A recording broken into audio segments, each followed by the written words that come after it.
Welcome to the Grow Your Business podcast. Listen in as we discuss all things business, growth and marketing with business owners, thought leaders and entrepreneurs. And now, here's your host, founder of Roundhouse, the creative agency, Saul Edmonds. Oh, hey everyone. Welcome to the Grow Your Business podcast. Today I'm speaking with the wonderful Mark Bateman. Mark, how are you? I'm very well, thank you, Saul. That's good. Where are you in the world today, Mark, for those listening? I'm actually based out of Malta, which, for those of you that don't know where that is, it is somewhere between the southern tip of Italy and the northern tip of Africa in the Mediterranean. Malta. I would imagine anyway, most people would, if they don't know where it is, they'd know like things like the Maltese cross and like words that sort of come from it. Everyone, you obviously didn't hear Mark and my conversation before we started, but I was saying I actually had a little bit of knowledge about Malta and its rich kind of history. But how did you actually come to be there, Mark? Yeah, that's a really good question. And I think it very much speaks to the core reason why you're running this podcast too. So we started the business that I'm currently the CEO of, WeQual, and we started it during COVID. I'm somebody who loves the sun and blue skies. That's what feeds my soul. And I found myself in lockdown in London, and I'd had enough. And we were building a remote team because actually that was also the only option that we had when we started the business during COVID. And it's like, no. And in fact, actually my business partner, Katie, she said to me, Mark, I actually worry about the future of WeQual if you don't move to the sun.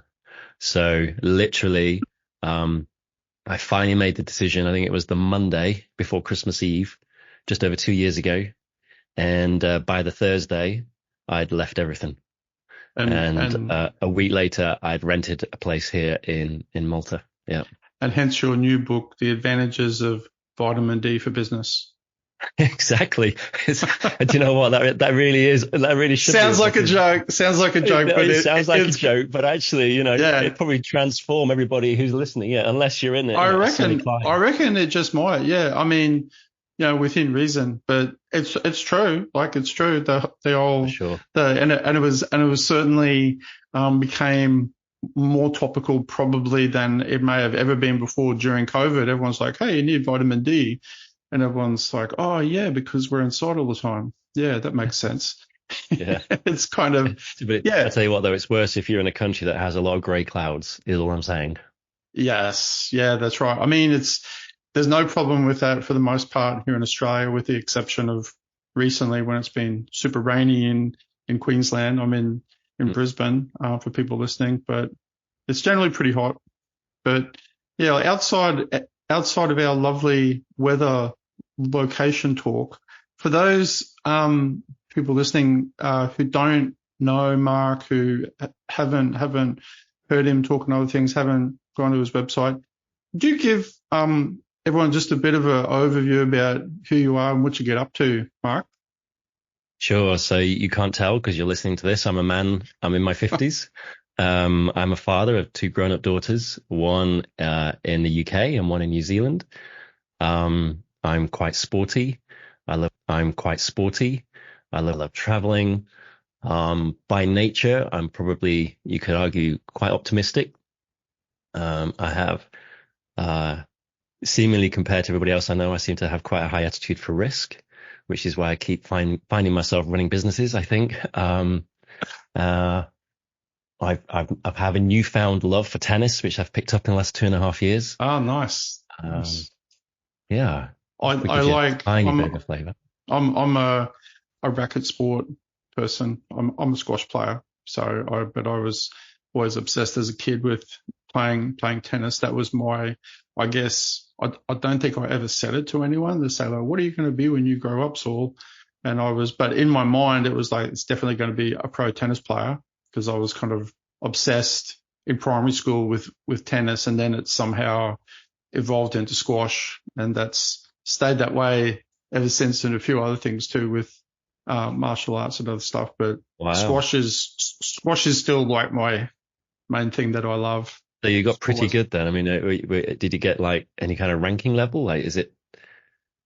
No, not in any like super good sense. Like I play comp squash twice a week, so like the grades are different now, and so we have divisions now instead of grades. It used to be A, B, C, D, E, F when there was, but squash is, well, in Australia anyway, squash is a little bit of a shadow of how it used to be, like in the heyday of squash. Still really popular, but not as big as like in the States or in Europe. In England, it's been, well, actually probably through all Great Britain and Europe, but especially in places like Egypt, which is interesting. They're crazy. It's like their national sport in Egypt. And so they're top squash players. But so is what's the tennis scene like in Malta?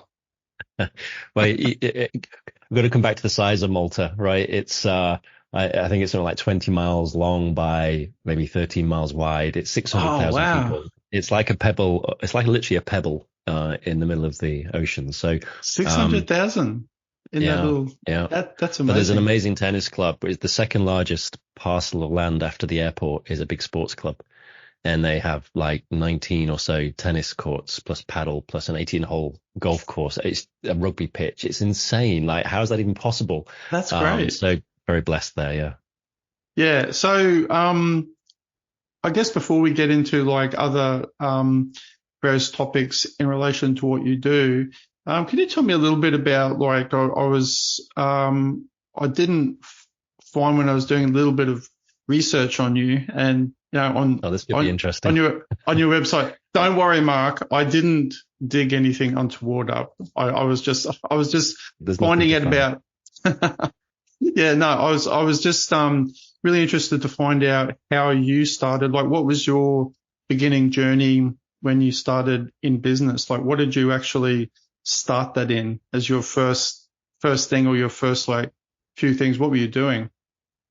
I think probably my entry into the business world is probably quite different from most. And so let me tell you sort of my backstory. My dad was a church minister, and the kind of church which is the sort of more lively, charismatic type church. And even at a very early age, the age of 2, we moved from the UK to Belgium as missionaries, right? So from a very Right. small boy, I could see my dad in a leadership position, and a challenging leadership position. So we used to have lots and lots of other church leaders come and visit our home and speak in the church, and we would go and visit other church leaders in their homes. Without even realizing it, as a really small boy, I was studying leadership because I wanted my dad to succeed, and I could see what he was doing really, really well, and I could see what he wasn't doing so well. And I had kind of, front row seats, so to speak. I'm the oldest son. I have 4 sisters. And so actually at my early part of my career, if I say it like that, I thought that I'd been called to go into the church. So I found myself after doing a computer science degree, working in IT, which in the 90s and early noughties was a great place to be. But I thought that my future was in the church. And how it actually transpired is it didn't quite work out as I thought it might in the context of church. And I found myself actually starting a business. So initially I went contracting. So I'd had a really nice high paid job working for a big insurance company in the UK. And I got approached by British Telecom, the big telecoms provider in the UK, to go contracting. And contracting basically tripled my money overnight because it was an hourly rate. There was no employment contract. And I've always been somebody who is a little bit, gosh, how am I explaining myself? A little bit different in the sense that I can't just sit at a desk and do whatever you want me to do from now till the rest of eternity. So I started looking for other contracts. I started running parallel contracts. Then I actually decided to properly start a business and employ people, take on offices.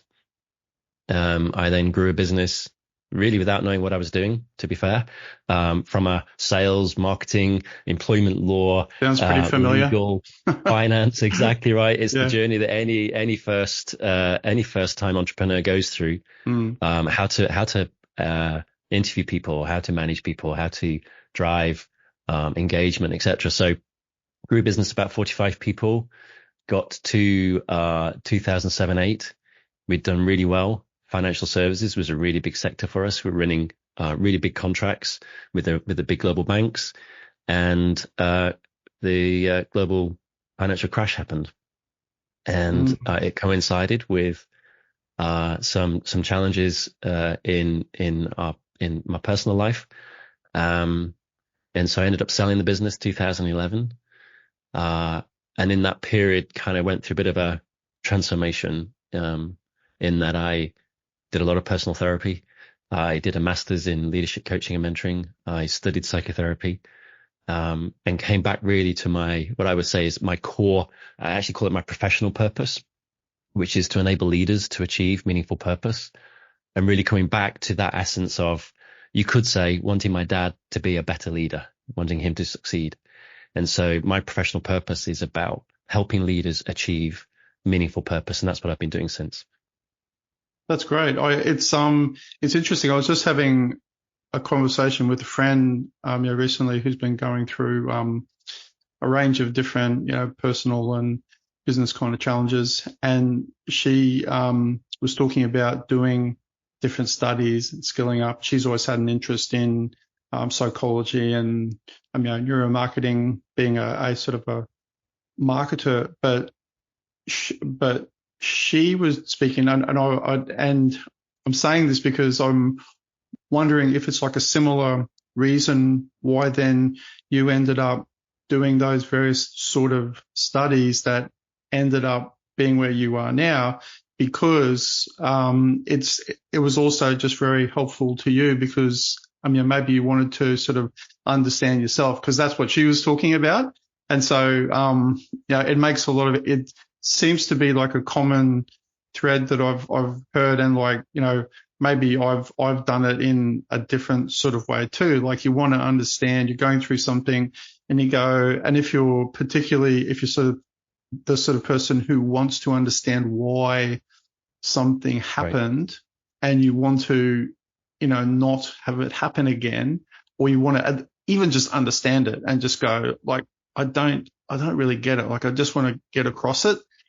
And then it ends up being a thing, and all of a sudden, you go down this other path. Is that like something that you, was why you did it, or like a part of it?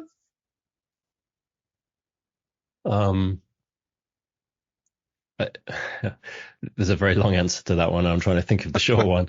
I think probably for most people, you reach a point in your life where,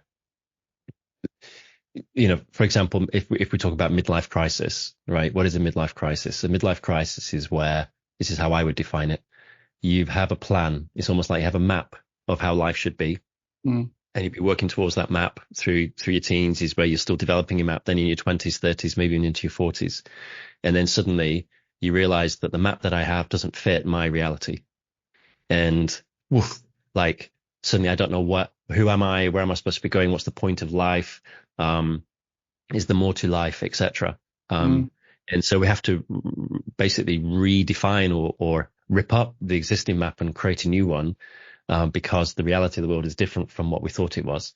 Now, I was married through this process, or as a result of this process, we ended up getting divorced. That's obviously a painful process for anybody to go through. I went through a period of burnout myself at the same point in time. And so originally, I went into therapy to save the marriage, and going through that process, and, we both were very committed to making the marriage work, and going through that process and really being forced from a personal perspective, from my perspective, who am I? What is causing those repeating behaviors? Where am I not free? There's a Bible verse which says, you will know the truth and the truth will set you free.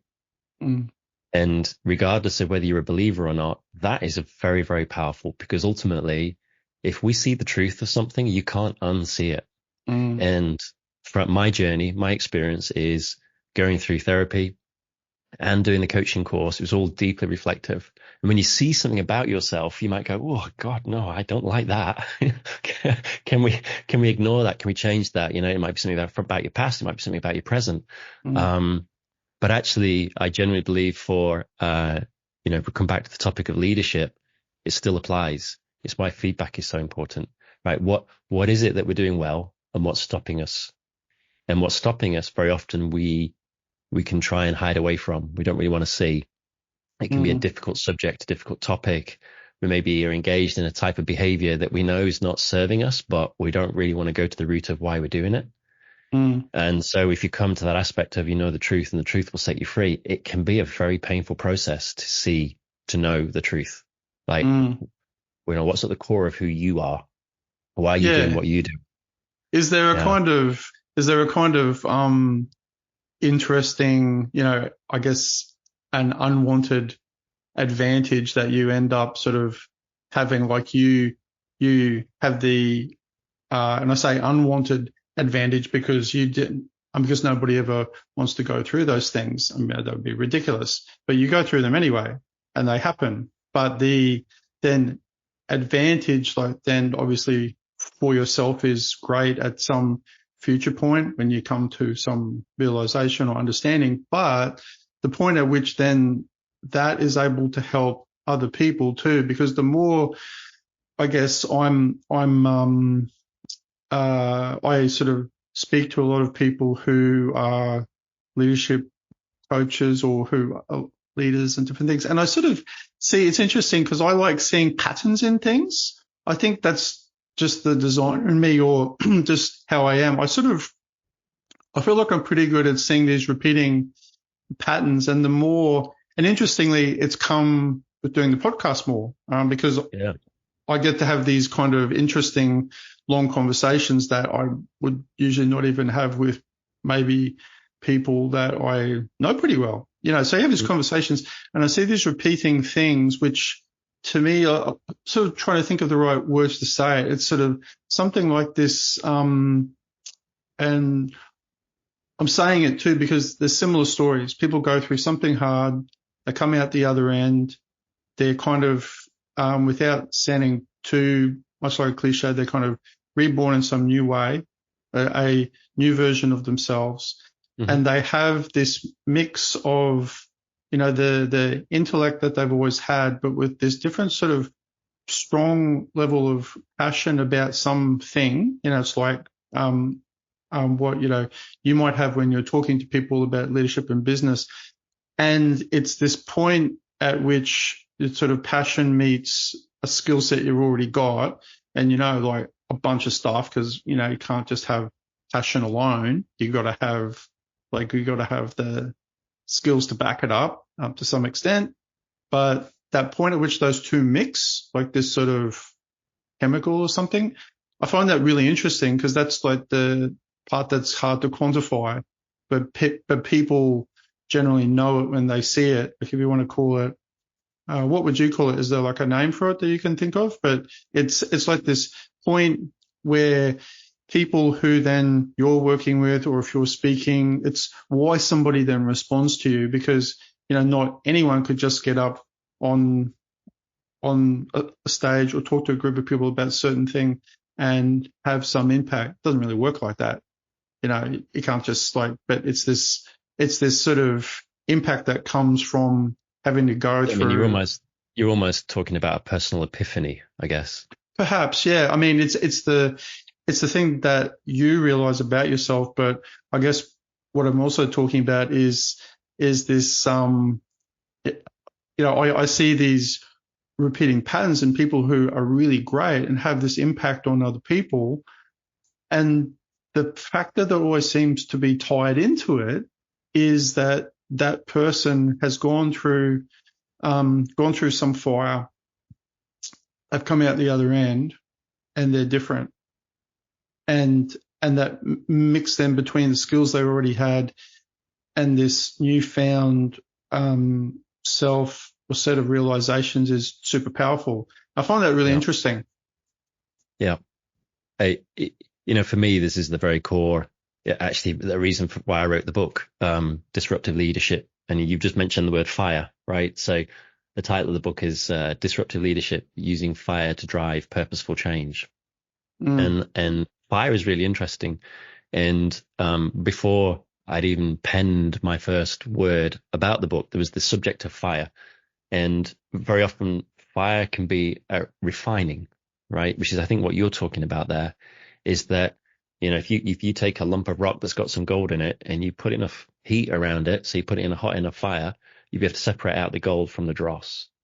And I think what happens, if either whether we want it or not, actually, we reach these moments in our lives where the dross needs to separate from the gold. And we can resist it, or we can embrace it. But the end product of going through that process is that what we end up with in terms of who we are is a purer version of ourselves, which is going to be more powerful. It's going to be more effective. It's going to be more true to who we are, because the dross is unwanted. The dross is the black and grey. The slag. Exactly. It's like the slag. It's not even worthless in that sense. It's actually, it actually inhibits who we are. Yeah. I was actually strangely, it's quite funny because I was literally watching a video on YouTube when I went down one of those ridiculous YouTube sort of rabbit holes, and I ended up, yeah. Oh, they're great. Some of them aren't great, but this one I went down ended up being about smelting stuff, and it was about gold. And I saw this video that was about how they make gold. And oh man, I definitely want to find out how they make gold. And it was interesting, and they were showing all this sort of slag and what they had to do, and so I it's sort of funny timing with that. But we're talking about fire too. There's one thing relate very strongly to that, because one thing that I brought up in a few, I think I've talked about to some other people on the podcast too, but it's because it seems like a really great metaphor to me. It's this thing that I've talked about at home previously with my wife about when, things have been hard and you end up sort of having, especially if you have an argument or something extreme happens, and it seems like what happens when you have a bushfire.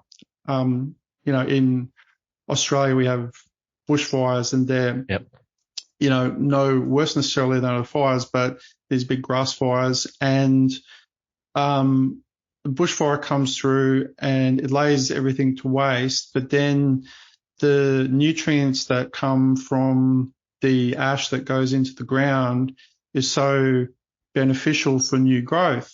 And I've always had that as a metaphor that I've always thought, wow, it was really great, and we've talked about it in the past. But recently, we got this property. We actually had a bushfire on the property. Had a bushfire. And the fireys, they backburnt. So I saw it firsthand. And what I saw, like having this image in my head and then seeing it in real life, was amazing. It was like a charred, our house was okay, but it was all just black. And I was like, whoa, that's incredible. I can actually see the land now. There was like no grass anywhere. And within a week, from being like a barren, apocalyptic wasteland, it went to literally a lush English countryside. And I was like, I cannot believe that. But within a day after it even, I was walking around and saw these tiny little bits of something or other, these little tiny little growths, and they were everywhere.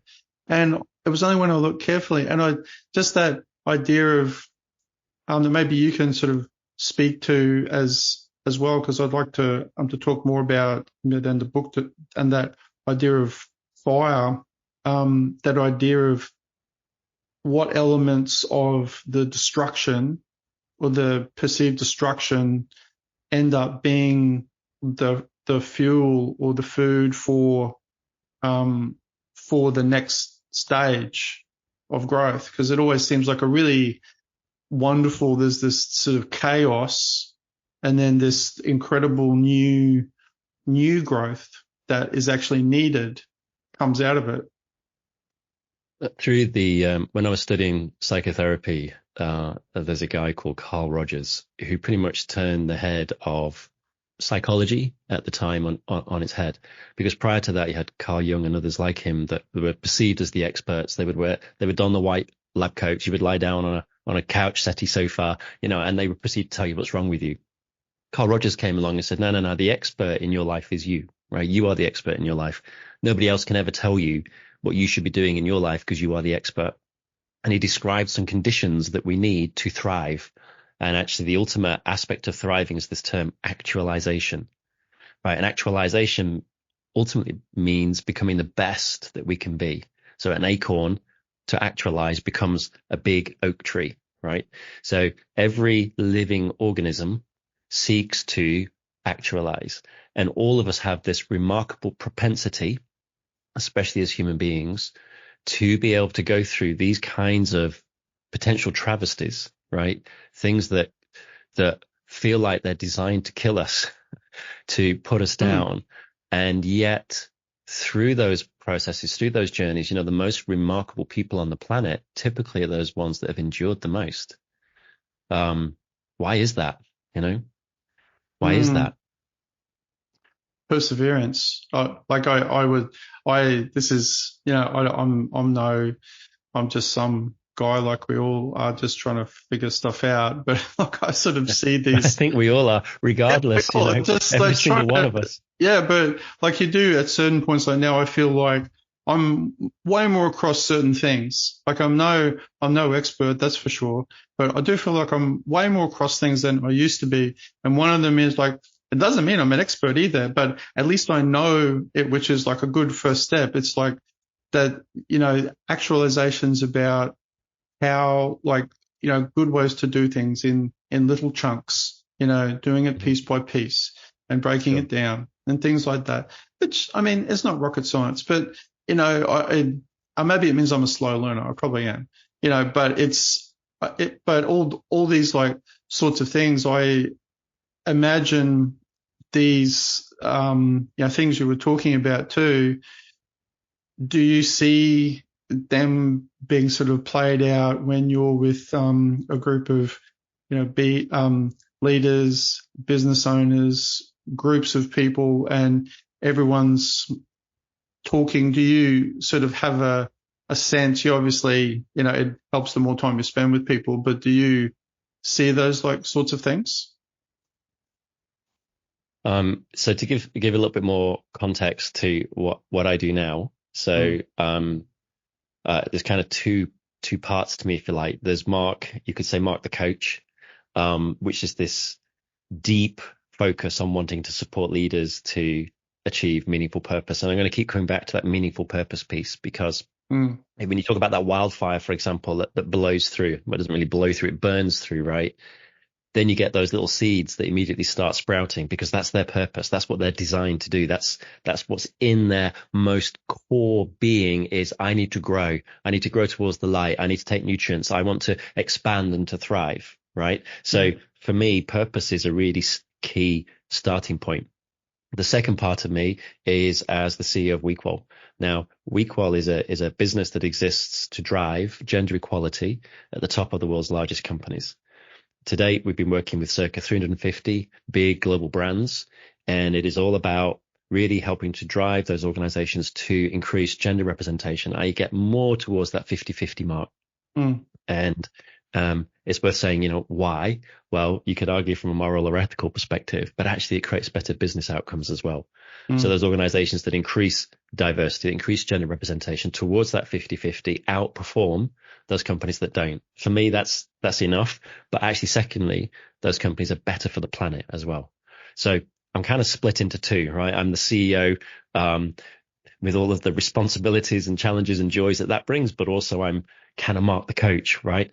And when you're talking to anybody, it doesn't matter whether it's the CEO of the world's biggest company or whether you're talking to a 15-year-old girl, right?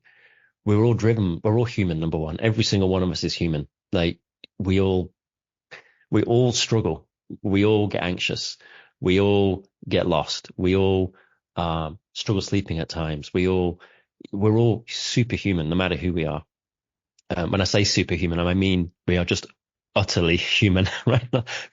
And so when we're talking about this epiphany or the transformation or the fire or refinement or going through something that is difficult or hard, where I come from, my perspective, my philosophy is, okay, but what is it you're put on this planet to do? Because typically when you go through something that's difficult or challenging, it's refining you in some way. It's literally moving the slag, the dross, the unwanted bits, which is painful. There's no other word for it. It's painful, right? Tell me We wouldn't about it. choose Tell it. me about it. Yeah, I right. know. Yeah, 100%. The moment we run into a difficulty, it's not how we want it to be. And so what do we do in that moment? Do we get upset? Do we get frustrated? Do we get angry? Do we get depressed? And all of those, by the way, are fine, right? They're all normal human responses to us not getting what we want. Okay, but it's not changing. So maybe the only thing that needs to change is me. What is it inside of me? How can I become more resilient? How can I let go of actually what's not really important? How can I build better relationships? How can I be more authentic? How can I have clarity of thinking? How can I ensure that the things that I'm pursuing or chasing are actually true to me rather than maybe somebody's idea of what I should be doing? So there's all these different things, stuff, mess that as human beings, we are constantly trying to figure out. And I think some human beings I'm always almost, and I don't know how this is going to sound, I'm almost jealous of those human beings that seemingly are very happy doing 9 to 5 in a kind of job where there's little challenge, and they go home and they've got their home, and it's like nothing really changes over 40 years, right? I don't know what it's like to have that life. That is so alien to me, because I would be bored after 2 days. In fact, I would walk out the job, and that's not to criticize anybody else. That's just not who I am. So, but actually in that process, it also causes its own potential turmoil, right? It's challenging. And so, yeah, so the subject of, really ultimately for me, for those of us who find ourselves either trying to grow a business, start a business, grow a business, we have responsibility for other people, ensuring that we are quality leaders ultimately. And what does that mean? Well, it means that we're very aware. It means that we're on our own development process. We recognize the impact that we have on others, and we understand why we're doing it, which comes back to that sense of purpose.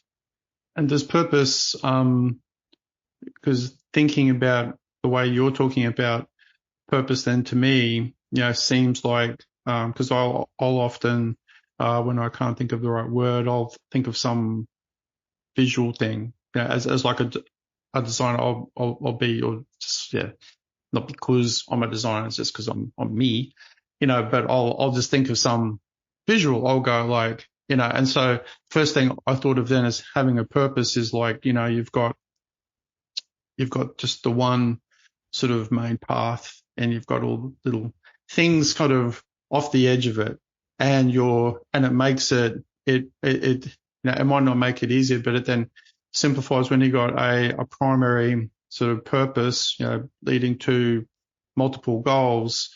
It sort of simplifies things, as opposed to, no, it's sort of then obviously linked to probably goal setting too, right? Ultimately. Well, it helps in decision making for starters, right? So, I'm going to put you on the spot here, Saul. Are you able to define what your own, let's talk about professionally, what your professional sense of purpose is? What is the thing you are ultimately trying to achieve?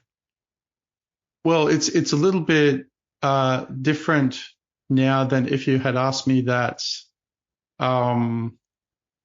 maybe pre-COVID, but we've got without going into the details, the way that I guess my wife and I view our lives and business now are very, very, very intertwined in a really different way than they used to be, because we've got a range of other goals with a property that we've got, a different lifestyle that we want to lead.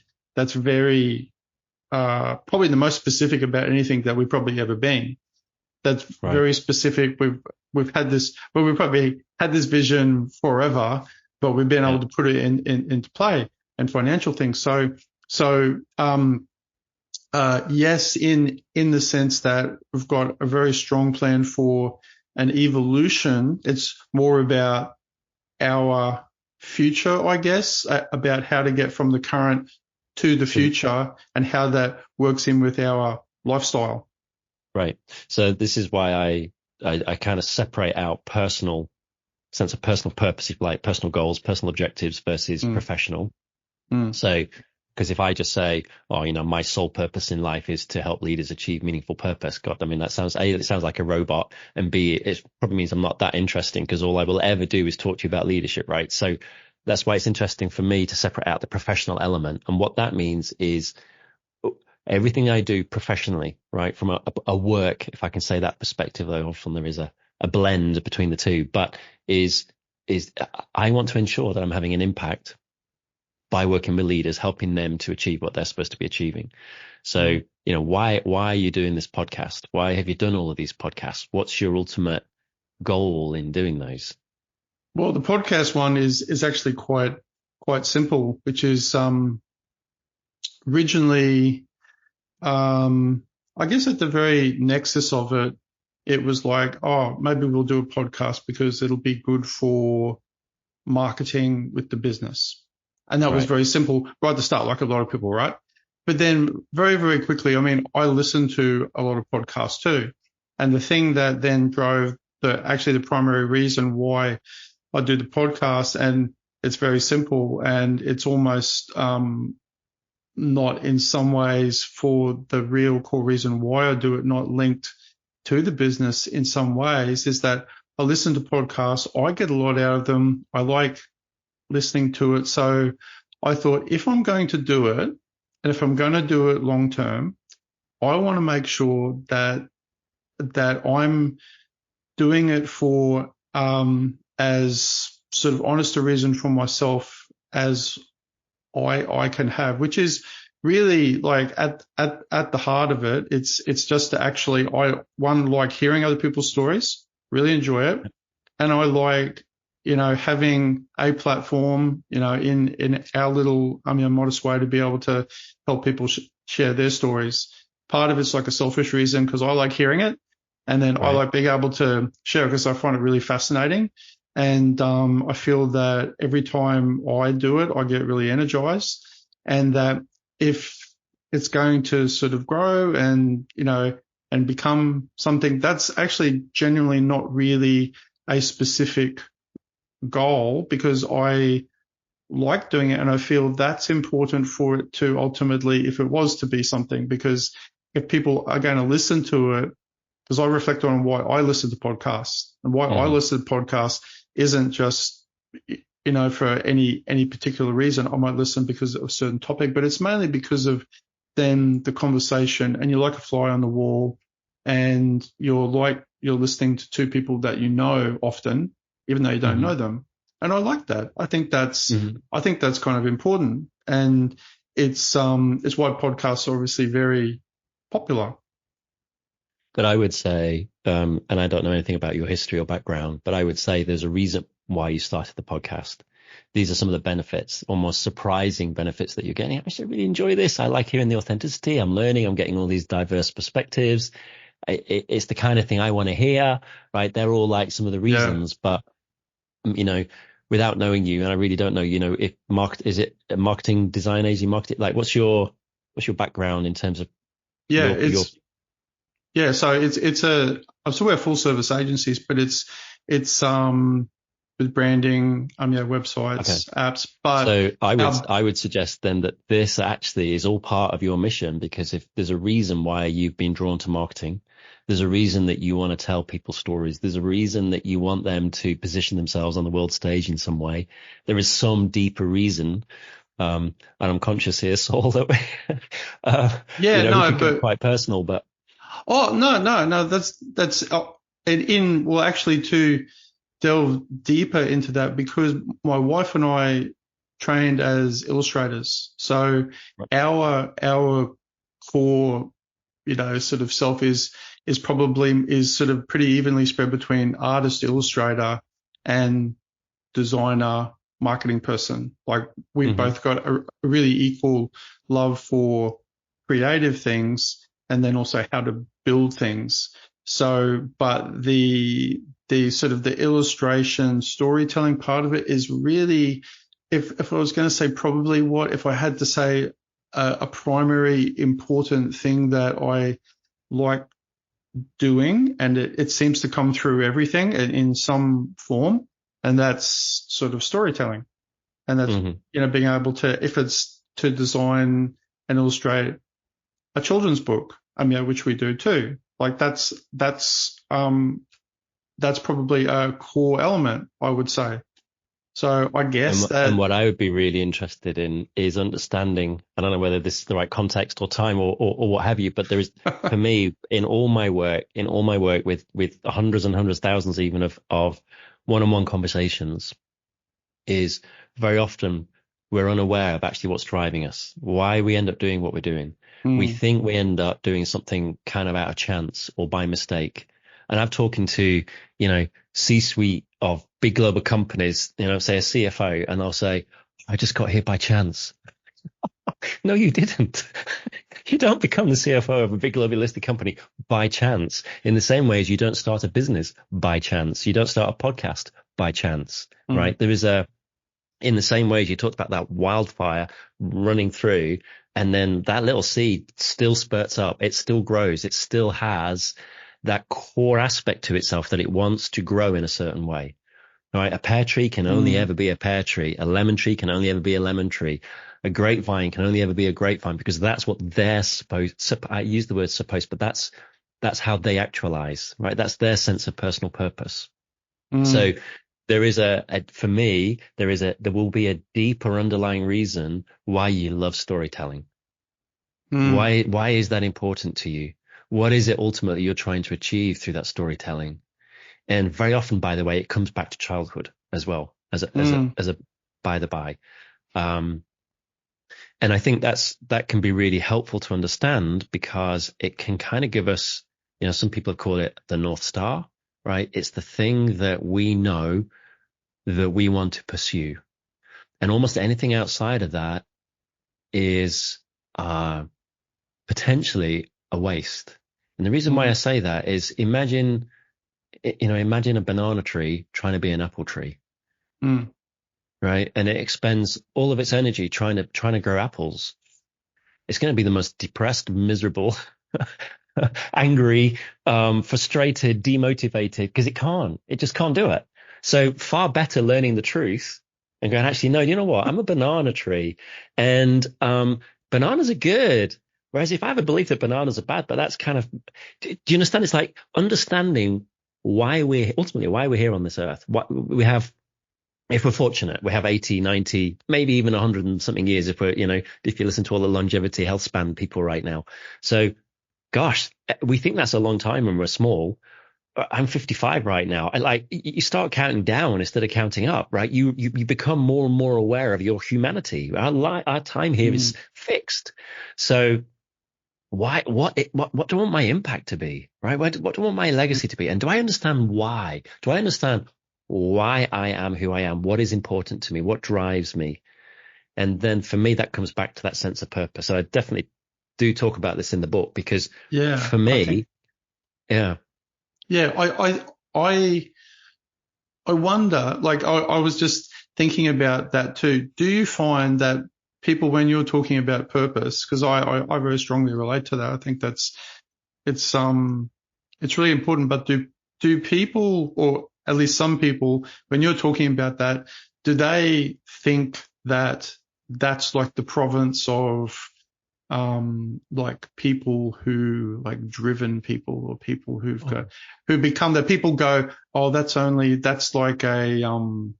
it's like a Elon Musk, or like somebody who wants to make a difference. Like, I don't want to make a difference. That doesn't apply to me. Well, number one, everybody wants to make a difference. Everybody. If you're a mum at home, I guarantee you right now, if you're a healthy mum, right, you are absolutely driven to create a safe home and a place where your children can thrive. Right? You want to be a mom. You're going to protect them. You're going to put them first. You're going to self-sacrifice. You're going to wake up at 2, 3, 4, 5, 6 a.m. in the morning.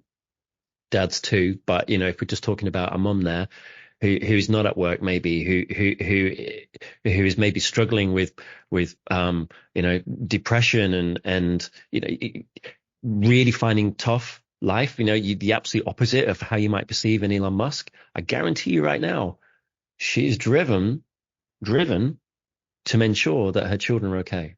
So all of us, regardless of who we are, we want to have a positive impact. All of us, you know, you can get a group of 100 managers in a room and you can say to them, okay, tell me, right? Or write down, what is it you want to do? Tell me the outcome of what you want to achieve.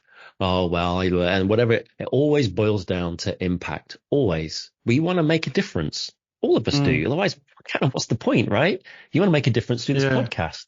You want to help people tell their stories. Why? Because you want to help them, and also it helps you. But there is that positive impact aspect. Yeah. And so, I guess what I'm sort of trying to get at was that do like a lot of people then just, even if you might, you know, they end up realizing it when they're talking through it with you or at some point, but do like a lot of people, even if they obviously do, because people do, but do they just not realize it, or they don't think they have one, even if they do? Like, is that something that you come across and people are, oh, that's not really, like, even though they're continuously. Most people that I talk to don't know why they're doing what they're doing. And I tell you what, the moment they see it, it's like that, it's that truth piece again, right? You'll know the truth and the truth will set you free. Like the moment they see, oh my God, like, I'd never seen that before. And then suddenly you can see almost like the jigsaw pieces falling into place. Yeah. And it is like a personal moment of epiphany. Yeah. Like I thought I was doing just by chance. I thought I was doing this because of X, Y, or Z. And then they see the core reason.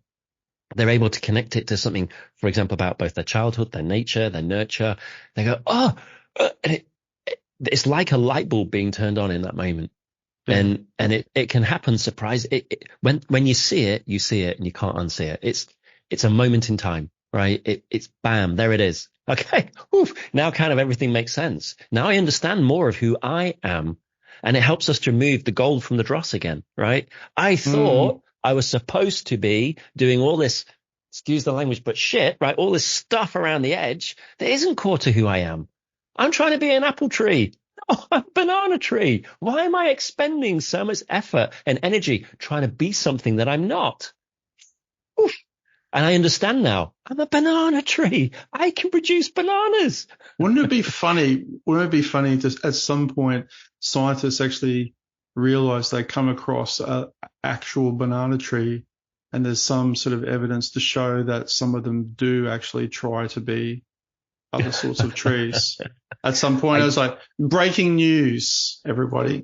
Like, breaking news. And everyone's like, what's going on? The world's crazy. And but there was like, you know what? No, it's been scientifically proven. I'll tell you why it's not possible.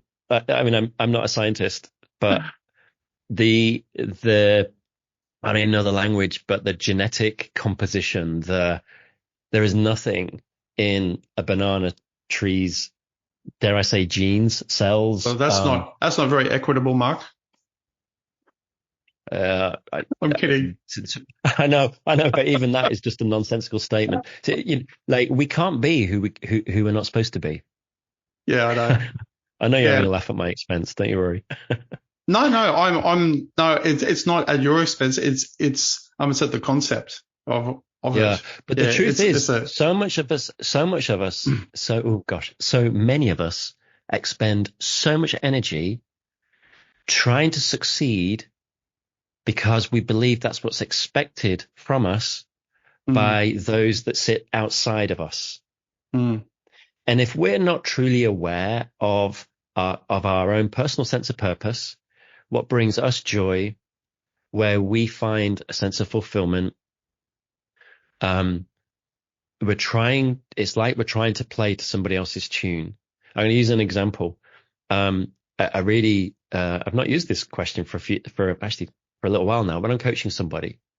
I'll say to them, right, imagine imagine you go to a theater, right? And there's hundreds of seats. There's a stage. There's a curtain. There's lights. And on the stage, there's lots of people. But this is now the stage of your life, right? We are going to be watching your life. Tell me, where are you in that theater? At the moment, I'm in the audience watching them. That's actually a common response. Or I'm off to the side. I'm hiding. I'm behind the curtain. I'm ultimately watching it from afar. Right. Yeah. And what would it look like for you to be the leading actor in your own life? You're right front and center. The spotlight is on you. This is about your life now, and you're the one, and you're happy to be in the light. You're happy to be playing the fullness of why you are supposed to be here. And everybody's watching you, and you don't feel shy because you're confident in who you are and your purpose for being there.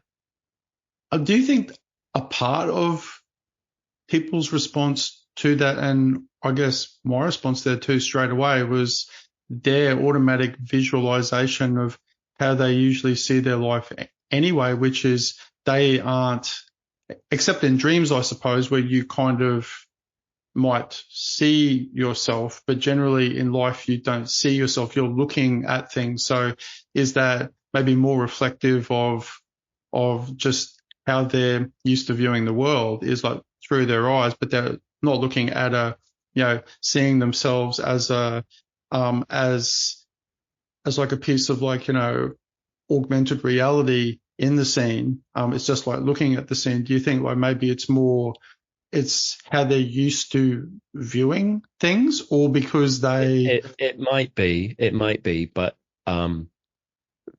for me, if we come back to the aspect of business as well, I mean, this is true in our personal lives, because what plays out in our personal lives plays out in our work life, right? Around 2008-9, I was in therapy, and I can remember exactly where I was. I was in my back garden. I believe the sun was actually shining, this being the UK. It was a surprise. And I was I absolutely work in analogies as well, right? So I saw a speeding train in my mind's eye. There's a train, it's going very quickly. There's multiple carriages. You've got the engine on the front and multiple carriages. I'm in and this was a metaphor for my life now. I'm in carriage 7, but I'm locked in the toilet and I can't see out the window because it's like marbled out. So this is my life, right?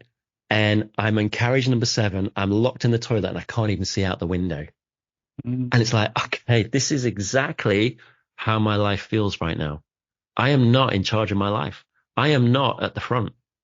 I'm not setting my direction.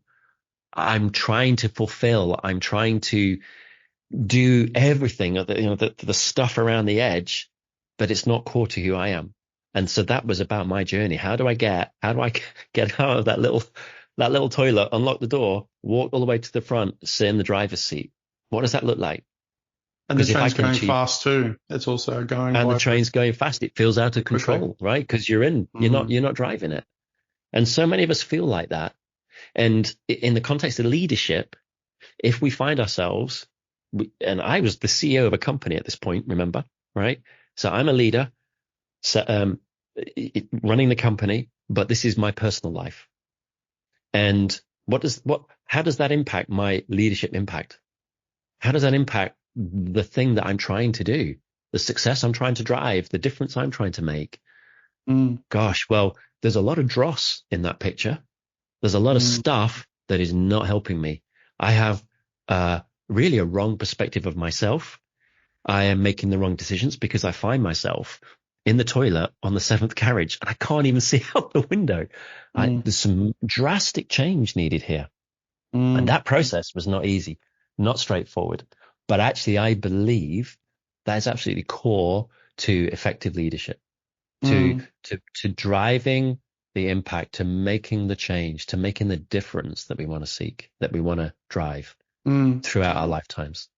You also, I was reading, I think it was on your website, you were talking about the quality of a entrepreneur, business owner, sort of needing a delusional confidence.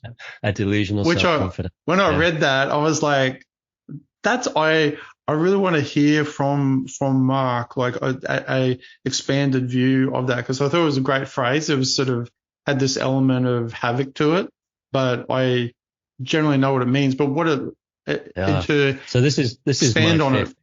This is my fifth business. And this one I'm actually running with my business partner, Katie, who came up with the original idea for WeQual. And, oh gosh, the number of scars that I have from businesses. I think for anybody to think that they can create a business from nothing, which ultimately is what an entrepreneur does, right? You create something from nothing. That is the definition of an entrepreneur. I'm sorry, who do you think you are again? Right? And the fact that you think that you can build a product or a service, the fact that you think you can go and find people to sell that product or service to, the fact that they're willing to give you money to do it, the fact that you can go and attract people and build the right systems and process and build a business and endure the biggest of hardships. It's difficult to start and grow a business. It will take absolutely everything and more. And the reason why burnout is also a topic in my book is I have burnt out in the past. I always feel like I'm on the edge of burnout because we're working long hours. We're bootstrapping this business, so we don't have external funding. We're working globally. We're trying to change, gender within the world's largest companies. That's who would try and do that? Okay, well, obviously you are delusional. You, Mark. You. Well, me and Katie, right? We both have the same attitude towards risk. You absolutely have to have delusional self-confidence. Is an element of that also related to faith? Like, and I'm not necessarily speaking about religious faith, but that's me. No. I mean, I'm not in the church anymore. So, but yeah, I mean, really, it's that confidence piece, right? And confidence shows up in a multiplicity of different ways, right? We can have confidence in one arena and not in another. To be a self-entrepreneur, I mean, the thing that drives successful entrepreneurs, drive is absolutely key. You talked earlier on, the difference, about purpose and impact, but the ones that go on to get to the very top have just extraordinary drive. And typically they have extraordinary drive because they've had to overcome something quite major in their early childhood. It's like it puts something in them that you can't get unless you go through that hardship. We imagine that wildfire again, right? As a small child, or there'll be either over many years or a few one-off events that just cause you to go, right, okay, I'm going to do something different. And I don't care how difficult it is. I don't care how impossible it is. And this is, so I'm going to switch slightly now. So in the book, I use the analogy of fire as a metaphor for either both starting, growing, and protecting a business. Imagine the business is a fire now, right? If you're starting a business, imagine that you're starting a fire. Well, what do you need to start a fire? Well, a fire has three main elements: heat, fuel, oxygen. Okay. So you remove any one of those, you don't have a fire. You have those three in place at the right time, the right temperature, you have a fire. So if I'm wanting to start a business, I have to have the right amount of heat, I have to have the right type of fuel, and I have to have the right amount of oxygen. Okay, how does that apply to a business startup? Well, what is the heat? I've defined heat as leadership, purpose in action, i.e., there's a difference I want to make, right? I want to help business owners to tell their stories because I want to help them become more successful. And I'm really driven by it, by the way. I use storytelling and I use illustrations and I'm willing to start a podcast and I want to build an agency because I want to help others tell their stories and be successful. I will die trying it, Saul. I will die trying it. You break me in half, that's what I'm going to bleed. I will always want to help other people tell their stories, right? I'm ad-libbing slightly on your behalf here, but you get the idea, right? So it's just in me. Whether I'm aware of it or not, whether I know why I'm doing it or not, it's just in me. I will die doing this thing. For me, that is absolutely aligned to our core purpose. So I want to go and do it. Okay, well, Have you got the money? No. Do you have a network? No. But it doesn't matter because I'm going to go and do it. So you start doing it, and in doing it, you're challenging the status quo because you have to build something from nothing. As you start doing it, physics shows us that you start expending energy over time in the pursuit of your purpose generates heat. There's your first component required. Being really clear about what you're doing, expending energy in the pursuit of it, heat. What's your fuel? Well, your fuel is people, great, talented people that you want to draw to your cause, and ultimately money. You're going to need some money as well. So they're the resources that you need. That's the fuel for your fire. And the oxygen is your customers, your market. Those ultimately you're trying to impact in some way. So as you set about starting your business, these are the three core components.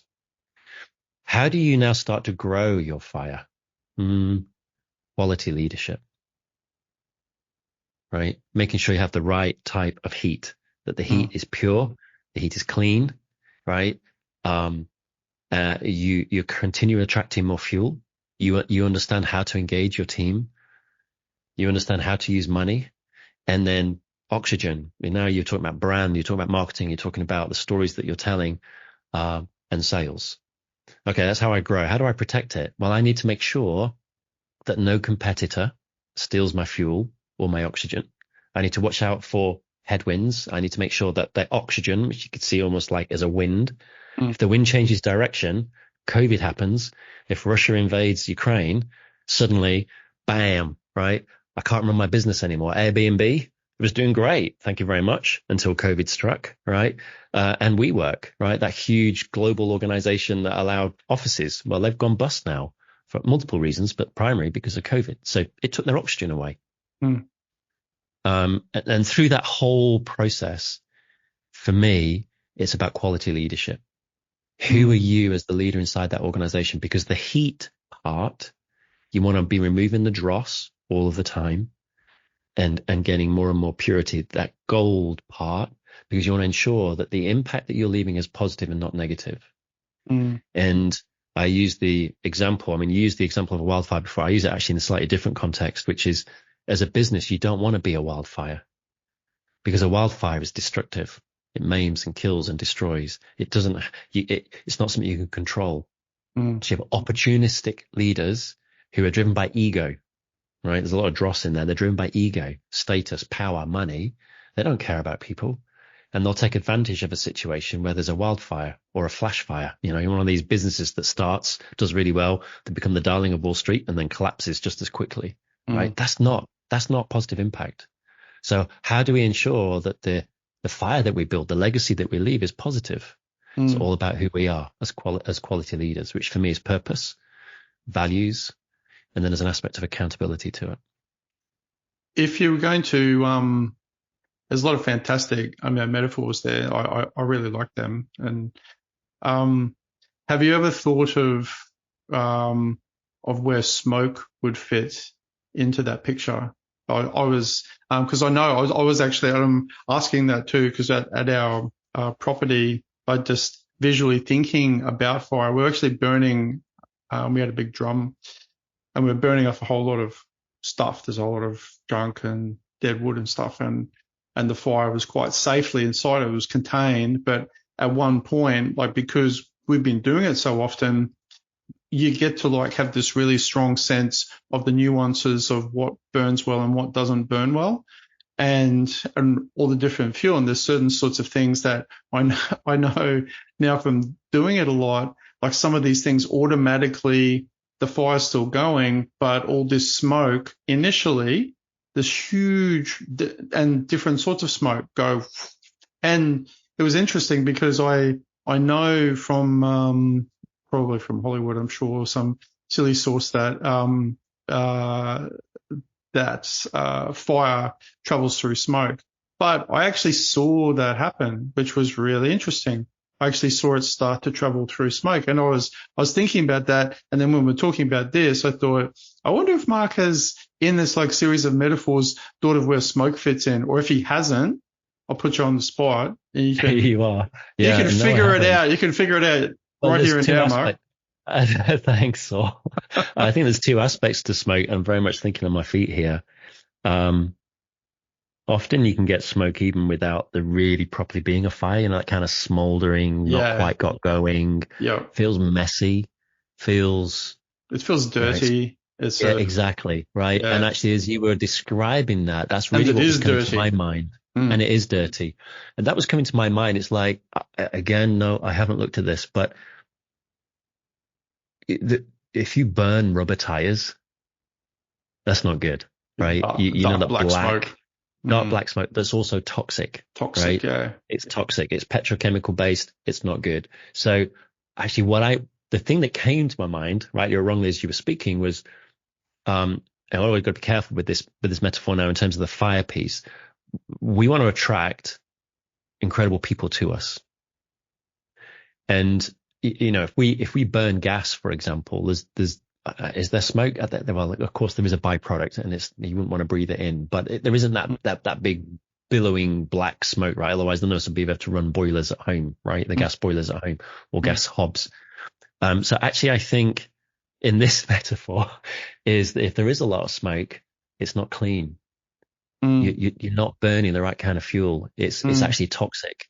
So, and it's not burning properly too, because the thing that I've noticed, because burning all this stuff, I'm like, oh, there's all these different sorts of smoke. There's the smoke that just starts initially from doing, like lay handyman sort of stuff about how to make a fire pit where you drill holes to let more oxygen in, all the stuff that, look up on YouTube.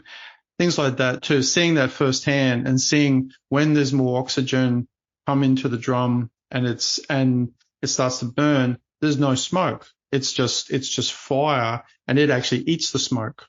So exactly because of the right heat, right? And the heat is driven by the oxygen.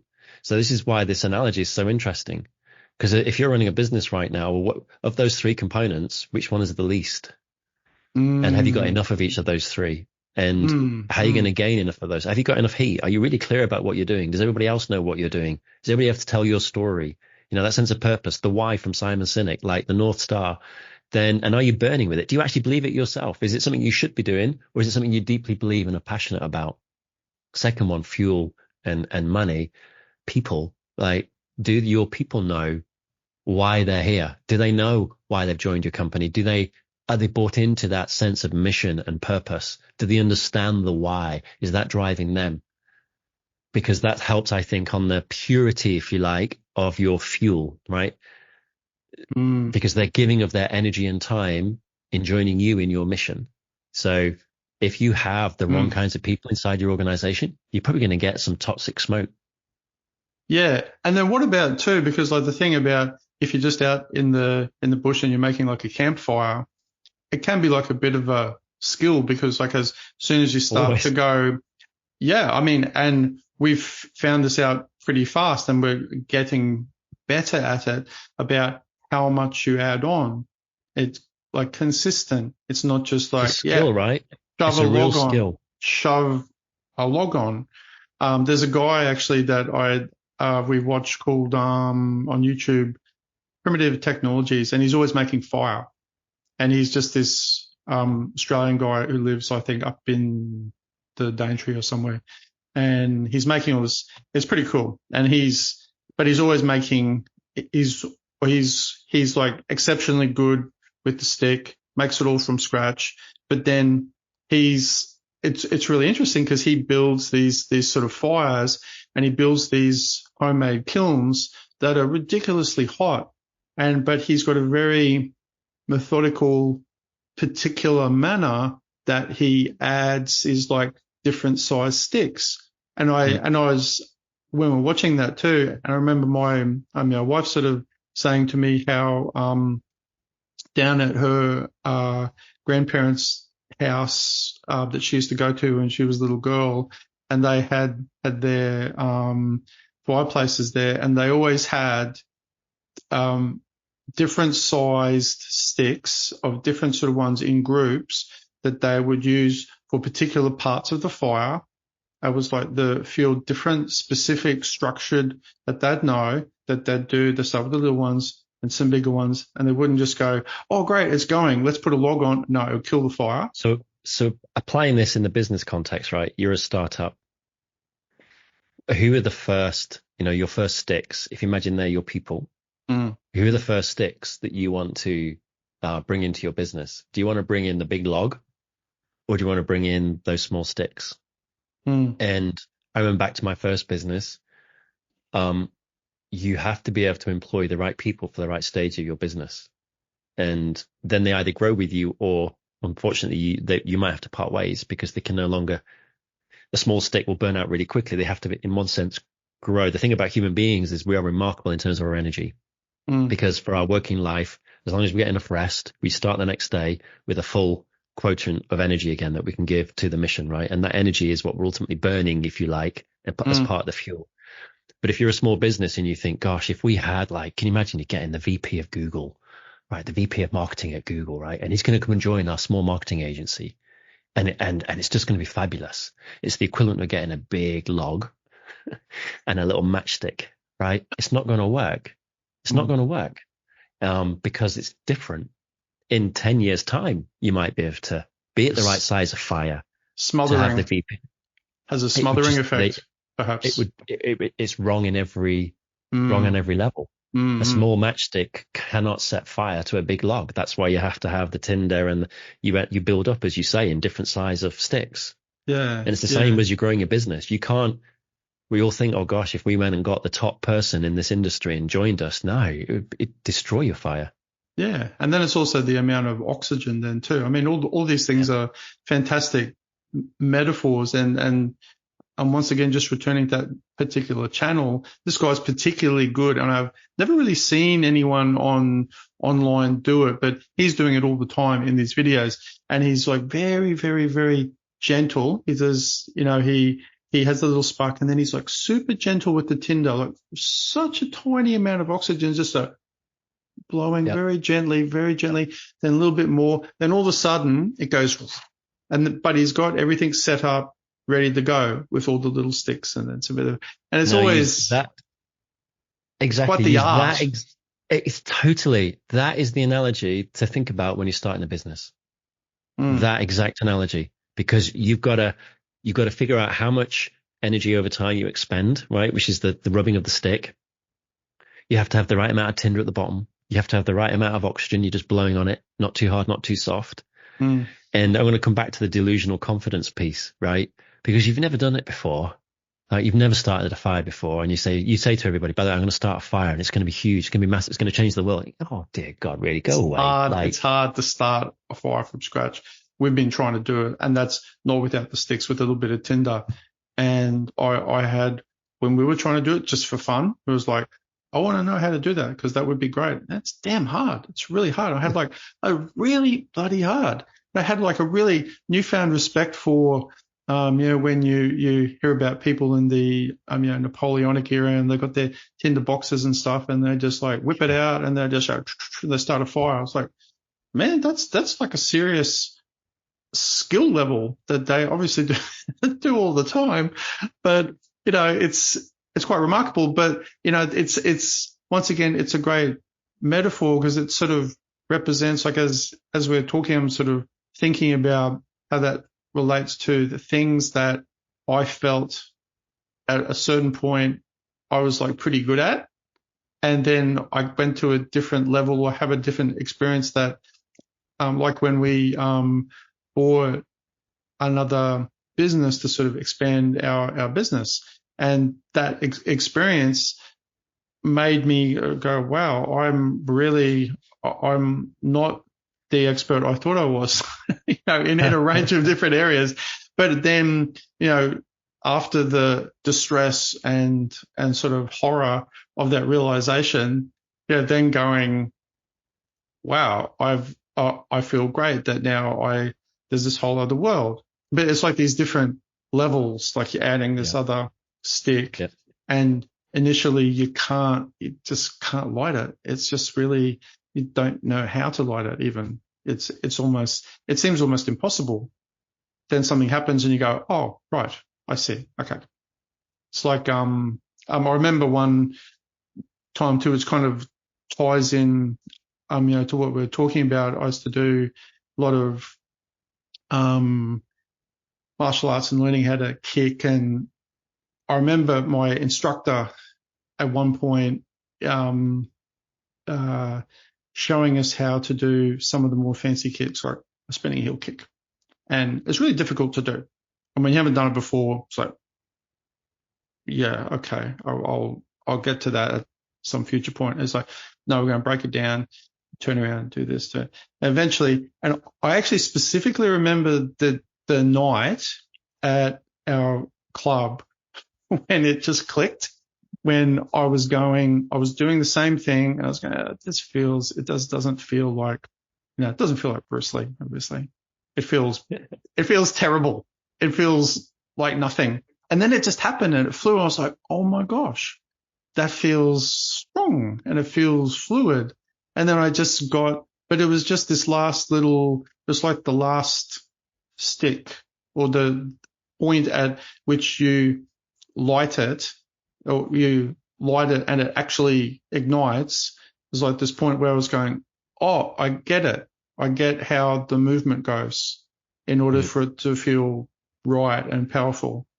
And it's like these little epiphanies, like we were talking about before. They just sort of happen over time here and there, and it's kind of is it almost like a leveling up kind of mechanism where in these little bite-sized bits where you go, there's not always just sometimes you have to be sure you have a bigger one. Well, we have to be open to it as well, right? We have to be open to putting ourselves into situations where we have no idea what we're doing. And then we recognize that actually this is a learning opportunity because I have no idea what I'm doing, and being open to the learning because it's only highlighting what we don't know, which can feel deeply uncomfortable. And you could argue again, it's an aspect of the refiner's fire in terms of removing the dross, like the stuff that you don't need anymore, but you don't know what you do have. And you're going through that process. And you have kind of a growth mindset. You're open to learning. You're open to putting yourself into a situation which is actually really uncomfortable. It's really uncomfortable to go, oh my God, I don't know what I'm doing. Have I made the wrong decision? Can I actually do this? Why did I do this? This was insanity. Especially when you've gone a long way down some path.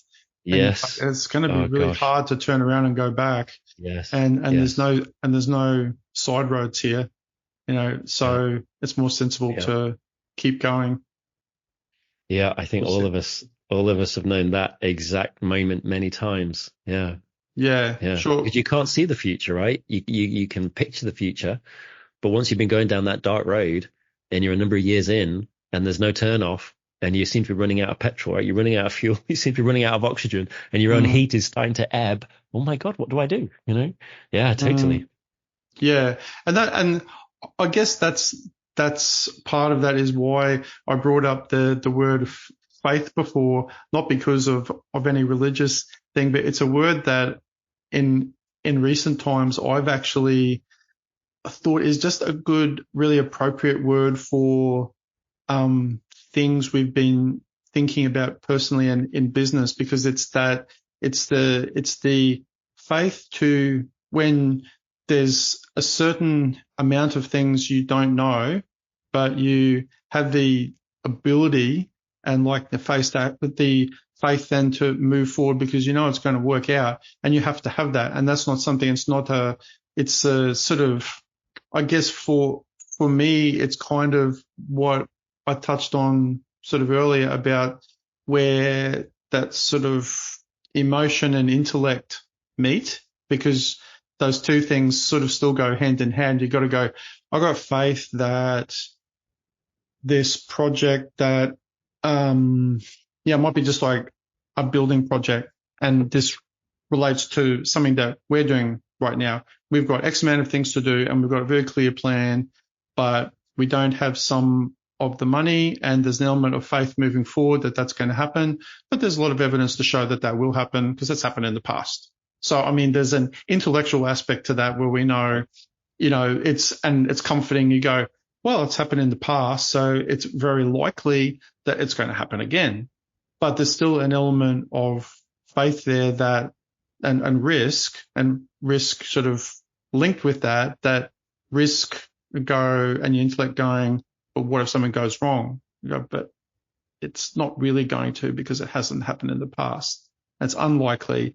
So the faith that it's going to be all right drives you forward. Yeah. I think in a sense that faith belief aspect is also an aspect of actualization. Actually, think as I'm hearing you speak, because you can apply that to anything, right? I want to build muscle. I want to get fit. I want to start a business. I want to grow a business. I want to build a house. I want to, whatever it is. I want to go on a world trip, whatever it is. It's like, well, if I don't have everything that I need in this moment, I don't have the money. I don't have the time. I don't have the skills, whatever it is. I think what's interesting in that part is actually, can you even visualize it? Can you see it? Because I think if you can see it in your mind's eye. Yeah, that's true. Yeah, that's a big deal. And I mean, if I was going to say anything that I think, I'm talking about my wife and I, like how when we're talking about things, but because we both do creative things and we both, like storytelling, and we can very easily imagine, maybe too much so sometimes. There's a lot of imagination. There's like way too much imagination going on. We got no problem, no shortage of good ideas. There's a billion of them. Right. But it can be very confusing sometimes and very problematic sometimes. But one thing that we were talking about recently, which was, it's comforting and funny too, in that you reflect on it and you go, oh my God, such idiots, talking about these things so like over and over again, but about the idea that like there's the frustration and risk and going, is it going to work out? Yes, it will. No. What about this idea? Oh, but this one's good too. What should we do? Blah, blah, blah. But then ultimately just actually going, let's just try as best as we can to embrace the fact that and accept that there's X amount of things we don't know. And that sounds a bit sort of, I guess, loose and, non-specific. But I guess what I'm trying to say is that that's been really helpful in us anyway, when our minds are all over the shop and we go, we've got this particular plan and we're doing it, and we know there's a bunch of stuff that is going to be really difficult, but let's just accept that and move on. And also we know we're probably going to have the same conversation again tomorrow. and go, oh my God, and and then remind ourselves, but that's okay too. Like it's this sort of ebb and flow of, it's okay that it's not all, all one sort of thing. There's this constant flow of, I think tide. Exactly. I think in that setting, it can be really helpful to actually step back, because when you're in the detail of something, which is what you're describing there, you're in the detail. You're at the coalface. You're underground. You're opal mining, gold mining. Well, like you're underground, like you just see the detail that's in front of you, and it becomes overwhelming. You get in a helicopter. You go up to, or a plane. You go up to 30,000 feet. It's like, okay, I remember. This is what we're trying to achieve, right? The big picture stuff. This is what we're trying to achieve. Okay, now we can go back into the detail. This particular decision doesn't really matter, right? It's the decisions over a week, over a month, over a year. It's life's an adventure. Like you can't get every little thing right. But if you come up to that 30,000 foot view, right, where the jet planes fly, and you look down, gosh, you get a different perspective. So if you keep coming back to ultimately, what is it we're trying to achieve here? And is what we're doing right now helping us achieve that? You can argue about which path you take to go up a mountain, but ultimately we want to get to the top of the mountain. Like, you're going to be boulders and ravines and crevasses, and you might sprain your ankle, you might fall, you might get hungry, it might get dark, you might run out of water, but still going to the top of the mountain. Yeah, I think there's also the assumption too, and I like this particular idea. There's this assumption that there's only one right way up, that there's only just the one. Well, that's the one thing that continually messes us up. Yeah. We think we're right. We think there is only one way. Multiple, because one, to me, when I think about that, that's completely illogical. You either go, okay, well, this was always inevitable, which in one sense is true, because it is what is actually happening. So it is because it's what has happened and what led to this point. So that is true. But it's also that, what if this happened is also kind of nice to think about, but at the same time irrelevant. But Yeah, then, this current moment doesn't define my life. No, but if you do insist, like I and we do often, is insist on reflecting and going, what if this had happened and this could have been like this? Often when I think about that, like there is always a part where it's like, nah, that just wouldn't have worked out. And that was really obvious that was the case. But there was a lot of ones like, no, that would have been cool too. And actually that would have also been good. But what we've got now, we genuinely think is actually better. So it doesn't mean the other one was crap or no good. It just means that one, maybe there's a part of like, yeah, the other thing would have been good. Plus also the fact that we're just so happy that we got here that we're thankful for whatever we've got. So, Right. So that's why it seems then even better.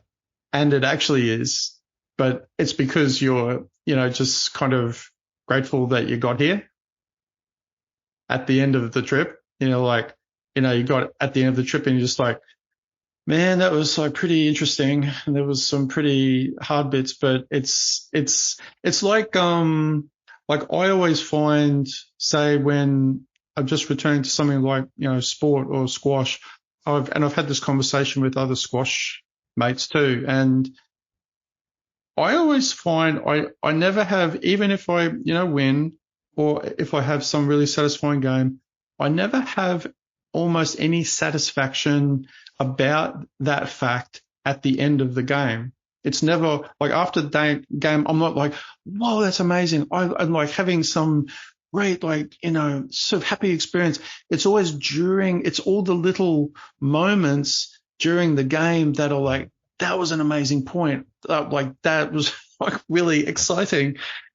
They're the moments that are really like get your sort of heart pumping and get your, someone does some crazy shot and there's a really tough moment and it's very stressful and that's really exciting. And then at the end, it's like nothing. It's like, and I've had the same, and I thought, oh, maybe that's just me, but I've talked to other mates and they're like, yeah, that's pretty much it. That's how it's, and that's like the metaphor for, this sort of journey, all these little moments, and obviously through a business too. And, but I just like, as we're moving towards the tail end, I guess, of the podcast and too, Mark, I just wanted to also, get your, I guess maybe your definition or your interpretation of the use of the word disruptive, of how you think of that. Because I know like a lot of people, it's a very widely used term these days. People are using it like very loosely all the time. And I know it's probably very easy for a lot of people to, bandy it around in a way that might just be not for any particular meaningful. Totally. I really wrestled with the title of the book for that reason, because it can be seen as a positive or a negative. Sure. Right. So my working definition of the word disruptive or disruption is to successfully challenge the status quo. If you're wanting to start a business, you're launching a new product, launching a new service, you want to make a difference. The very act of making a difference is challenging the status quo, i.e. you are disrupting the way things are and you're pursuing a difference that you want to make. So it's the difference between what is right now and the difference that you perceive in the future at some point. That journey is disruptive. By definition, it is disruptive. So, and so I talk about purposeful, positive disruption rather than negative, destructive disruption. A wildfire, a flash fire. You do not want a flash fire in your kitchen, right? Because it's destructive. You don't want that. What you do want, though, if you have a gas hob, is that when you turn that thing and you switch it on to heat your pan, that's positive disruption. You're wanting to heat the water in your pan to cook something. Or a nice wood oven or something. Oh, yeah. So disruption is positive or negative, and most leaders are positive or negative, or somewhere in between on a scale. And this is why I talk about quality leadership, because if I'm starting a business, why am I doing it? And do I want to make a positive impact? And how do I define what is positive versus for ego, status, power, which potentially is destructive? Yeah. I feel like, because I haven't sent out any surveys about how people view the word disruptive, but I feel sort of intuitively like people have it like a bit of a synonym with sort of anarchy, or or things that are anarchic, and but they are, right? Yeah, it is, but it's then maybe it's like a misinterpretation even of that concept it's too. the negative connotation of, yes. Yeah, it means if you're wanting to build a house, you have to cause destruction. Totally. If you want to build a house on a new plot, it's going to cause anarchy for whatever was there before. If you're wanting to start a business and ultimately take market share from a competitor, that's anarchy to the competitor. They don't want you to do that. That's a very negative thing for the competitor, but you're trying to do something positive. Yeah. So, I guess. Yeah. Yeah. Sorry. No, I was just going to say, I just had this funny image that the bushfire on my property was like a disruptive startup. That was. Well, good can always come out of bad, right? Always. Yeah. Well, he or she, came onto our property, had a great idea, started it up, went out of control, and another more structured one, the backburning came along and stopped it and took market share. Well, exactly. Shakespeare talks about, probably going to get the quote wrong now, but basically you fight fire with fire. A wildfire ultimately is one that's not planned versus a backfire, which is one that is planned. And the backfire is designed to stop the wildfire, right? Yeah. So if you have a business and you're being attacked, there's a wildfire that's now attacking you. How do you deal with that to protect your business? Yeah. These are all, Yeah, you remove the fuel. But so we spoke about at the start of the podcast, Mark, that you would be so kind as to share some sort of quote with it. It's a little thing that I do always on the podcast. And now it's your turn, Mark. I'm gonna I'm gonna go with the quote I think I used at the outset, because I think there's great power in it, which is, you'll know the truth and the truth will set you free. Yeah, that's a good one. I like that one. It's very appropriate. And we've covered like a lot of things actually, but have you got any, I guess, on a parting note, any last kind of words or things you'd like to sort of say to people listening? Number one, if you've heard anything you like, please do buy my book. It's on Amazon. Disruptive Leadership Using Fire to Drive Purposeful Change by me, Mark Bateman. When I was preparing for this, I was trying to think, your listeners, you're listening to this now, you've heard a lot, but you're trying to make a difference. You're absolutely trying to make a difference, and that difference is worthwhile. And if I was speaking to you personally, I'd say you can do it. Keep believing in yourself. Keep investing in yourself. Don't be afraid of the bits you're unaware of. And see if you can see if you can even write down the difference that you want to make. Yeah, at least make a start. Hey, it's the book will take you through. The book will take you through a bit of that journey as well. Okay, here's an interesting one. Right, you ready for this one? Yep. And it's one that I ask a lot of my coachees, the leaders I work with, to do. It sounds a bit macabre, but it's not. I want you to imagine the end of your life and somebody writes your obituary. What is it you'd want them to write? Should I answer that? It's probably something you need to think about. It probably is. I've never thought of that before. No, but I tell you what, it'll take you probably a few hours to do, Or maybe to really think through. Yeah, this is probably not it, but the first thing that popped into my head would be very short. It would be he tried. He was a trier. He tried. See, that's He tried. that's not it though, is it? You don't want to go through the annals of history, Saul, he tried, bless him, it's the thing about sitting down, like imagine you're going to write 300 or 500 words or something, right? What's important to you? How is it you want other people to have remembered you? What is the legacy or the impact of your time on this planet? And you'll think personally, you'll think family, you'll think friends, you'll think your work, you'll think it's like this rainbow of aspects of our lives. Mm. What is really, truly important to us? What is the mark that we want to leave? And I think doing that exercise can help us get clearer about today, what's important to us today. And it's kind of taking that 30,000 foot view again, but from the perspective of our whole lives, because it's not going to be much longer and we're not going to be here. So kind of make every day count. Actually, the other